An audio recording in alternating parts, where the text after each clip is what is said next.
Olá! O nosso bate-papo de hoje é com uma figura bastante conhecida do cenário brasileiro. Ex-juiz e ex-ministro da Justiça, Sérgio Moro.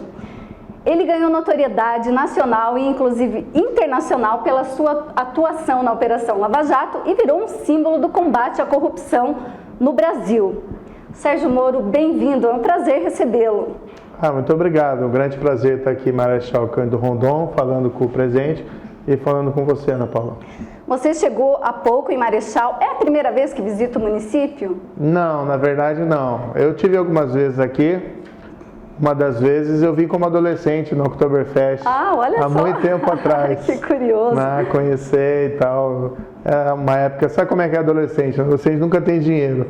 Sim. A gente veio aqui, ficou hospedado num determinado estabelecimento e conhecemos aqui a região. A região muito próspera, né? Se destaca principalmente pela agropecuária, e quero voltar aqui, principalmente no próximo ano, na festa do Boi do Rolete. Talvez na Oktoberfest agora, próxima, né? Que legal.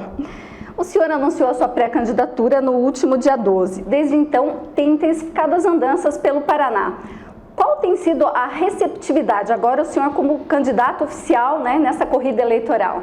Olha, tem sido muito boa, Ana.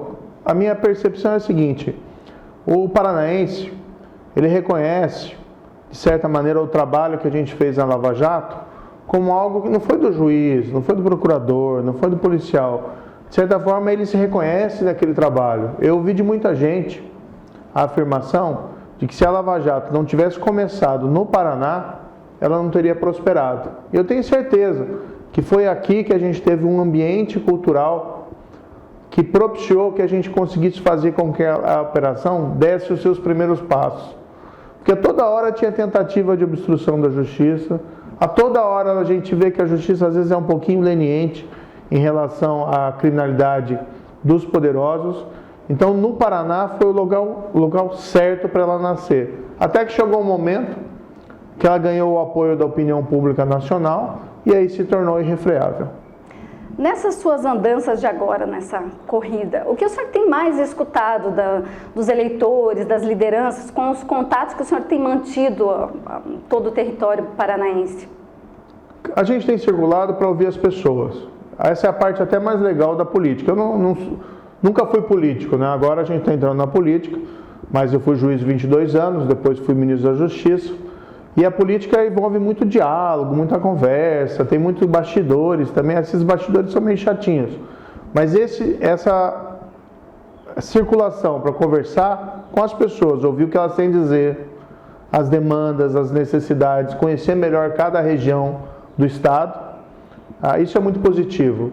A gente tem ouvido muita demanda diferente, a depender da região, mas algumas coisas são muito comuns. Infraestrutura, uma grande reclamação das nossas estradas.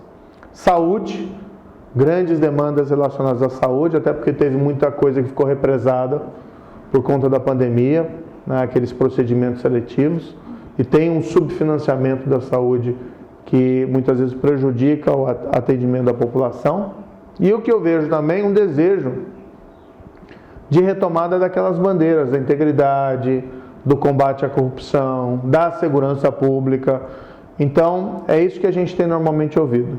O senhor falou agora há pouco, depois de 22 anos de magistratura, deixou a carreira e em 2019 assumiu como ministro da Justiça. Quando o senhor tomou essa decisão, o senhor tinha alguma pretensão, como se especula até hoje, tinha alguma pretensão política, queria chegar ao STF, ou simplesmente o senhor tomou essa decisão querendo mudar, buscando mudança, um desafio diferente na sua carreira? Foi exatamente esse o segundo ponto. Eu ouvi até de um grande empresário brasileiro, me disse uma vez: olha, Moro, a cada 10 anos a pessoa tem que se reinventar. E eu entendi aquilo como uma mudança pessoal, um desafio pessoal, mas também uma possibilidade de você ir para Brasília e fazer algo diferente. Em 2018, o meu trabalho na Lava Jato, eu via como um trabalho mais ou menos encerrado. Os grandes casos, os casos mais importantes, já tinham sido julgados, pelo menos lá em Curitiba.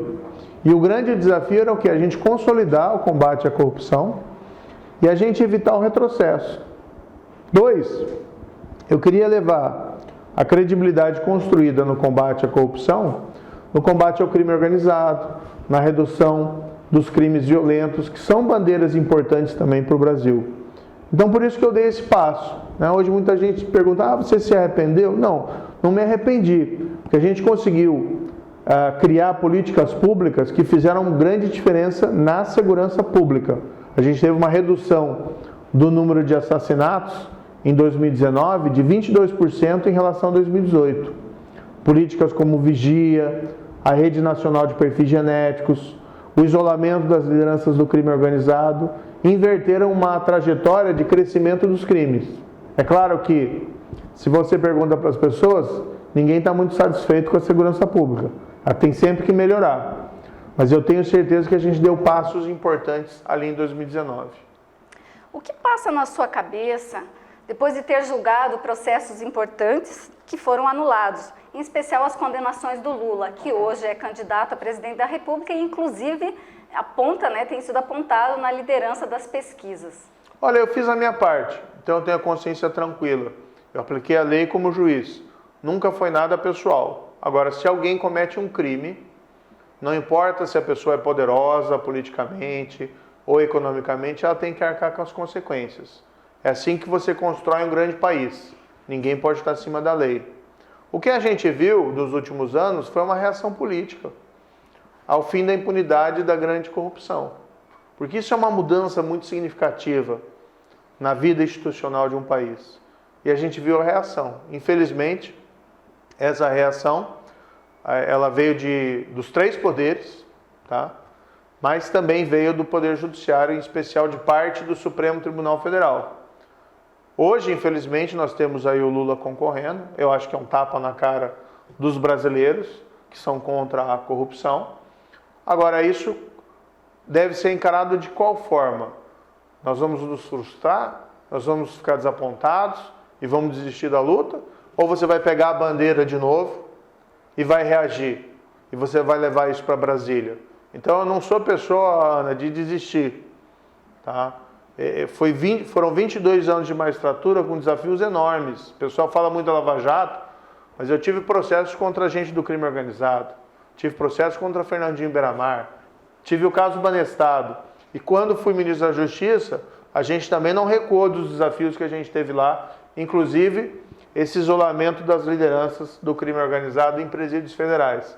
Vamos lutar de novo, né? Vamos reconstruir, e por isso que eu estou nessa jornada. O senhor falou há pouco do STF, e um entendimento dele no caso do triplex, né? Inclusive gerou essa questão toda, o juiz parcial. Como o senhor encara essa questão, quando as pessoas lhe abordam, falam que o senhor foi um juiz parcial? Olha, o que a gente tem, na verdade, é uma visão deturpada dos fatos. Eu apliquei a lei. A pessoa cometeu um crime, ela tem que ser condenada, ela tem que sofrer as consequências. Então, quando se fala isso, qual foi a parcialidade? Não, o que foi? Ele era inocente? Ele foi condenado? O Lula era inocente? Essa é a questão. Ninguém fala que o Lula era inocente. Nem o Supremo falou isso. O Supremo anulou porque entendeu que teve uma perseguição e nunca houve. Nunca houve nada disso. Perseguição haveria se você tivesse pego uma pessoa inocente, forjado provas para condenar. Tá? Não foi isso que aconteceu, nem é isso que o Supremo falou. A gente sabe que a Petrobras foi roubada, saqueada, durante os governos do PT. A Petrobras quase quebrou, hoje as pessoas se esquecem. Mas em 2015, a Petrobras quase quebrou por má gestão e pela corrupção. A Petrobras esse ano, Ana, deu uma declaração oficial que ela conseguiu, por conta das investigações da Lava Jato, recuperar 6 bilhões de reais. 6 bilhões de reais. Ou seja, não é uma peça de ficção. Os escândalos foram reais. A Petrobras foi loteada politicamente para arrecadar subornos para partidos e para agentes políticos. E nesse processo, muita gente da Petrobras, diretores, gerentes, também se enriqueceram. Então os fatos existiram. Eu aceitaria, né, a acusação caso esses fatos não tivessem acontecido. No fundo, o que a gente vê é a reação do sistema. Agora, se o sistema reage, o que nos cabe? vamos lutar contra ele, vamos nos opor. Por isso que a gente precisa ter lá no Senado vozes fortes e independentes, que não se dobram, que não se vendem por cargo nem por valores, porque isso que acontece com muita gente que vai para lá. O senhor, no auge da Operação Lava Jato, o senhor foi muito idolatrado por muitos e muitos brasileiros. Hoje, claro, ainda segue com muitos admiradores e tudo mais, mas tem muitas pessoas que lhe criticam, até mesmo, por vezes, acontecem vaias. Como o senhor encara isso? A receptividade que a gente tem tido por aí tem sido muito boa, né? Muito pontualmente vem alguém reclamar, uma coisa assim. No fundo, a gente tem uma era de fake news, de mentiras. E essas mentiras muitas vezes são distribuídas e pessoas que são crédulas ou pessoas que muitas vezes idolatram, né, políticos, que acho que é um grande erro, você pensar que um político deve ser idolatrado, acabam se auto-enganando muitas vezes e reagem de uma forma errada. Particularmente, eu estou muito tranquilo em relação a tudo que eu fiz. Na verdade, tenho um grande orgulho da Lava Jato e a receptividade que a gente tem visto pelo Brasil tem sido muito positiva. A decisão do STF, em novembro de 2019, de vetar a prisão de condenados em segunda instância, pode ser considerada a maior ou a pior punhalada pelas costas, digamos assim, no combate à corrupção no nosso país? Foi um grande retrocesso. Naquele período eu estava dentro do governo, eu lutei praticamente sozinho dentro do governo para que essa decisão não ocorresse dessa forma, ou seja, para que o Supremo mantivesse a execução da condenação em segunda instância. Infelizmente, o Supremo mudou de posicionamento por 6-5, e aí você teve vários criminosos sendo colocados em liberdade. Mas o que a gente fez? Naquela mesma linha, não é para baixar a cabeça, não é para desistir. A gente foi no Congresso e defendeu uma emenda constitucional e um projeto de lei para restabelecer a execução em segunda instância. No projeto de lei anticrime que eu apresentei, a gente não conseguiu aprovar isso. O Congresso muito resistente. Mas a gente conseguiu aprovar algo importante, que foi a execução dos vereditos do Tribunal do Júri. O Tribunal do Júri julga assassinatos, homicídios e feminicídios. Sempre me perturbou aquela situação em que alguém era condenado no Tribunal do Júri, às vezes por uma pena, por um assassinato com requintes de crueldade, e saía pela porta da frente. A gente conseguiu estabelecer, e o Congresso aprovou, que a partir da sentença do Tribunal do Júri, já se executa a pena. Mas não conseguimos na execução em segunda instância para os outros crimes, entre eles corrupção. A falha aqui, cá entre nós do Congresso, e também do Supremo, que acabou revendo o seu entendimento, sem que houvesse, na minha opinião, um motivo objetivo para tanto. O senhor foi ministro da Justiça por 16 meses. Qual foi o seu maior aprendizado e a sua maior decepção nesse período em que esteve no governo? Olha, a decepção foi que um dos objetivos principais era a consolidação do combate à corrupção, e o que a gente viu foi uma reação política, que veio dos três poderes, né? E aí prejudicou esse trabalho, que a gente não conseguiu fazer. A lição foi que, olha, você tem que... Eu não fui lá por um cargo, eu fui por um projeto. Tanto assim, quando eu vi, o projeto está prejudicado, eu preferi sair. Né? Fui lá para o setor privado. Não tenho apego ao poder, ao cargo. Eu tenho apego ao projeto. Por isso que eu me coloco agora. Eu estou colocando como pré-candidato a senador e estou dizendo exatamente, eu quero fazer isso, isso e isso. Eu quero retomar aquela luta. Mas eu quero levar a credibilidade que a gente construiu no combate à corrupção e no combate à criminalidade em geral para outras áreas. Vamos falar de educação, de saúde, geração de emprego e renda, e vamos manter aquela independência. Eu quero ser, né, uma voz do Paraná independente dentro do Senado Federal. Isso a gente está precisando. O senhor fala, a sua marca registrada até virou símbolo, né, da combate à corrupção. O que representou a Operação Lava Jato na sua vida profissional e pessoal? Na vida profissional, foi uma grande satisfação, porque a gente conseguiu quebrar uma tradição de impunidade. Ana, diversos filmes de Hollywood acabam com o criminoso fugindo da lei do seu país e pousando no Rio de Janeiro. Não é esse o país que a gente quer, não é isso que a gente acredita. Eu quero chegar para o meu filho lá em casa, como todo brasileiro, e dizer que vale a pena ser honesto. Que se ele tem que estudar duro, ele tem que trabalhar duro. Se ele fizer isso, ele vai ter oportunidades, né, de construir a vida dele. O que a gente vê, na verdade, infelizmente, por essa impunidade, é a consagração da patifaria, da desonestidade. E aí não tem como o país dar certo. Então, para mim, ali foi um momento importante da história do país. E veja que bacana, isso foi construído no Paraná, né? Durante 4 anos, o Brasil olhou para o Paraná para saber o que estava acontecendo. O foco não era Brasília. Então, isso é um motivo de grande orgulho para mim e imagino também para os paranaenses. Do ponto de vista pessoal, apesar da satisfação, foi um grande desgaste, né?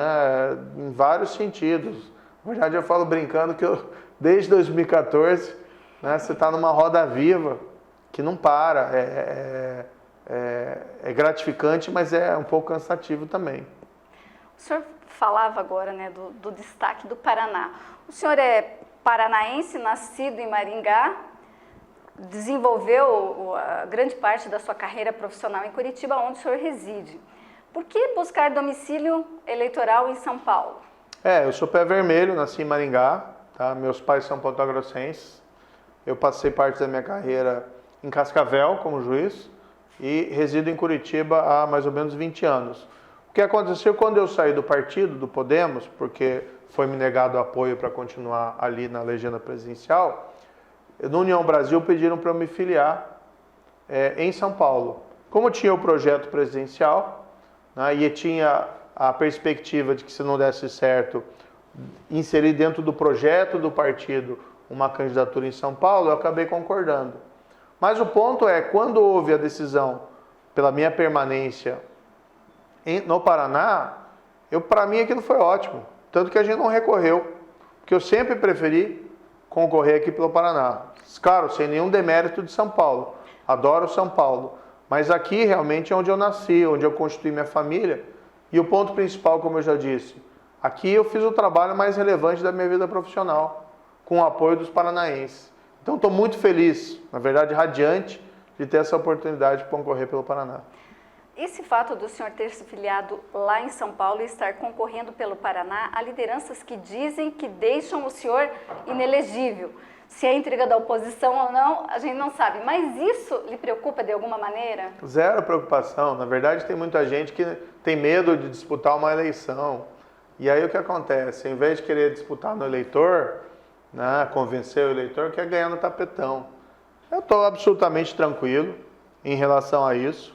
Tá? Confiante também. Claro que a gente tem que tratar isso com humildade, tem uma eleição pela frente, tem que trabalhar duro para convencer, né, o eleitor que as nossas propostas e a nossa credibilidade são as melhores. Mas essa parte jurídica, no fundo, é o pessoal que tem medo. Tem muita gente que tem medo de me ver em Brasília, como um senador independente, porque sabe que eu não vou me vender, sabe que eu não vou trocar os meus princípios por verba, por cargo. Não sou eu que vou estar lá num partido, de repente estou em outro, mudando completamente o seu posicionamento, passando a defender algo que jamais alegou no passado. Então vou permanecer sempre com as mesmas bandeiras. E essa postura, para muita gente, é indesejável em Brasília. Zero de preocupação. O senhor falava agora do Podemos, União Brasil. O senhor se filiou em novembro do ano passado ao Podemos e 4 meses depois, o Podemos tinha, em tese, pelo menos, a intenção em lançá-lo candidato presidencial, fortalecer a questão da terceira via. E aí depois, meses depois, o senhor acabou indo à União Brasil, mas acabou também não sendo o candidato do partido à presidência da República. Isso lhe frustrou de alguma maneira? Eu vim para o Brasil, estava até no exterior trabalhando, mas havia uma perspectiva de romper a polarização. Acho que a polarização é ruim, porque ela divide o país. O que quer que aconteça, se a polarização prevalecer nessa eleição, o país segue dividido. E o que a gente tem visto, as pessoas querem o quê? Soluções reais para os problemas concretos delas. Não querem ficar nessa briga que muitas vezes não faz lá muito sentido. Então querem soluções para a saúde, para a educação, por emprego, para a renda, a volta do combate à corrupção. E não, né, essa história toda. Como havia uma possibilidade de, com uma candidatura presidencial, romper a polarização, eu me coloquei à disposição para tanto. Ocorre que no meio da jornada, o Podemos tem lá os seus méritos, mas o Podemos tem uma estrutura partidária menor. Do outro lado, dentro do apoio, começou a faltar suporte para a própria candidatura presidencial. Até que chegou um momento que havia essa possibilidade de ir para a União Brasil, que é o maior partido do país, e tentar lá a legenda presidencial, tá? Para tentar novamente insistir no rompimento da polarização. Não foi possível, tá? E aí eu tive que readequar o meu projeto e me colocar como pré-candidato ao Senado pelo Paraná. Mas as bandeiras, os princípios e os valores permanecem os mesmos. O senhor afirmou, do governo ao qual fez parte, até abril do ano passado, que o seu plano de combate à corrupção ele foi sabotado. E no sentido partidário, o senhor também acha que foi sabotado? Olha, eu saí do Podemos, para mim é uma página virada, entendeu? Eu não vou ficar fazendo afirmações ou acusações ou coisas parecidas. Eu quero olhar para frente. Tá? Então vamos construir para frente. Eu tenho um projeto, a gente formulou 5 propostas, tá, para transformar o Paraná e o Brasil. São nas diversas áreas: combate à corrupção, segurança pública, geração de emprego e de renda, educação e saúde, e um 5º ponto que é um pouco uma ideia de preservar a liberdade dos indivíduos e a dignidade das famílias. O meu foco é esse, e discutir daqui para frente. Então, assim, eu acho que ninguém ganha nada revisitando problemas pretéritos. Dizem que a política é um jogo bruto. O senhor já aprendeu a jogar esse jogo ou está aprendendo? Olha, a vida é um eterno aprendizado, né? Agora, eu tenho uma experiência de 22 anos de magistratura, em que a gente enfrentou uma série de desafios. Depois, como ministro da Justiça, igualmente, que a gente conseguiu fazer coisas boas. Há as críticas, mas olha, quem conseguiu quebrar a impunidade da grande corrupção no Brasil e escrever essa página na história? Claro que foi com o apoio da sociedade brasileira, mas eu fui um dos principais personagens ali envolvidos nesse trabalho. Como é que a gente conseguiu reduzir a criminalidade? Todo mundo me dizia, não mexa com a segurança pública, você vai quebrar a cara. Que é impossível você combater o crime no Brasil, combater o crime organizado ou reduzir assassinatos. A gente conseguiu. E a gente fez políticas lá que, para mim, me trouxeram uma grande satisfação. Vou te dar aqui um exemplo. O banco de DNA para solucionar crimes, tá? Foi criado por uma lei em 2013. Estava abandonado quando eu assumi o governo, o Ministério da Justiça. O banco de DNA é o que é? Você colher o DNA que você encontra em material biológico no local do crime e insere no banco de dados. É como se fosse uma moderna impressão digital. Colhe também o DNA do preso, condenado por crime violento, da população carcerária. É passar um cotonete na boca, tira as células da mucosa, tira o DNA e coloca no banco de dados. E aí você começa a cruzar as informações. Estava abandonado, a gente revitalizou esse programa, porque é uma ferramenta importante para a elucidação de crimes graves. Entre os crimes que isso acabou solucionando, foi do assassinato daquela menina, em Curitiba, de 9 anos, Raquel Genofre, né? Em 2008, assassinada, o corpo encontrado numa maleta na rodoferroviária. Foram 11 anos sem encontrar o culpado. Um assassino de criança, impune por esse crime. Uma família que não vê a justiça ser realizada. A gente revitalizou esse programa. No segundo semestre de 2019, foi coletado o material biológico de um preso em Sorocaba, com o suporte financeiro do Ministério da Justiça, inserido no banco de dados e deu a correspondência. E tem um potencial para elucidar crimes dessa mesma natureza gigantesco. Então essas políticas públicas, para mim, é que fazem a diferença. Então, sim, o jogo da política é bruto, mas a gente não está aí para jogar esse jogo. A gente está aí, sim, para criar resultado para as pessoas. Se for preciso fazer esse jogo, a gente faz. Claro que não da mesma forma, sem mentira, sem fake news, sem descumprir promessas. Porque eu acho que a nossa palavra é tudo que a gente tem. O senador Álvaro Dias foi um dos grandes incentivadores para o senhor entrar no meio político. Agora vocês aparecem como os rivais, os principais rivais ao Senado. Isso lhe deixa um desconforto de alguma forma? De aliado a rival? Olha, havendo essas disputas, caso confirmada mesmo, aparentemente confirmada, a disputa se dá no alto nível. Agora, eu tenho uma carreira pública que não tem nenhuma relação com o Álvaro Dias. Eu fui juiz por 22 anos. O que eu fiz não tem nenhum papel dele. Depois, como ministro da Justiça, igualmente, os resultados que a gente obteve. O que aconteceu é que quando agora eu ingressei no mundo da política, foi pelo Podemos. Mas chegou em um momento que o partido não deu, como disse, o suporte necessário e a gente mudou de partido. Então, respeito o senador, né, da minha parte, não existe aí nenhuma ideia de fazer uma campanha de baixo nível. A gente vai discutir as propostas e credibilidade. O senhor ficou decepcionado de alguma maneira que o governador Ratinho Júnior declarou o apoio oficial ao Senado para o Paulo Martins? Não, de forma nenhuma. Nós entramos na coligação do governador, nós estamos apoiando a reeleição, União Brasil, o partido que me filio, mas tudo isso foi conversado, né? A coligação tem mais de um candidato ao Senado e caberá a cada um deles apresentar as propostas, né? E apresentar, olha, o que foi feito, o que a pessoa tem para apresentar, para convencer os eleitores. Então, estou absolutamente tranquilo em relação a isso. Respeitamos, evidentemente, a opção do governador. Qual leitura o senhor faz desse cenário? O Guto Silva desistiu da candidatura, o César Silvestre teve essa situação com a candidatura dele. O senhor acredita que isso lhe beneficia de alguma maneira? Eu não tenho nenhum problema. Eu até quando houve esse episódio do César Silvestre, né, em que foi, na verdade, tirada a candidatura dele por esses jogos de bastidores, eu até entrei em contato com ele, me solidarizando. Eu acho que assim, a eleição se disputa nas urnas, com o eleitor, com ideias, com propostas. E quanto mais gente, muitas vezes é melhor para o eleitor, para ele poder fazer os comparativos.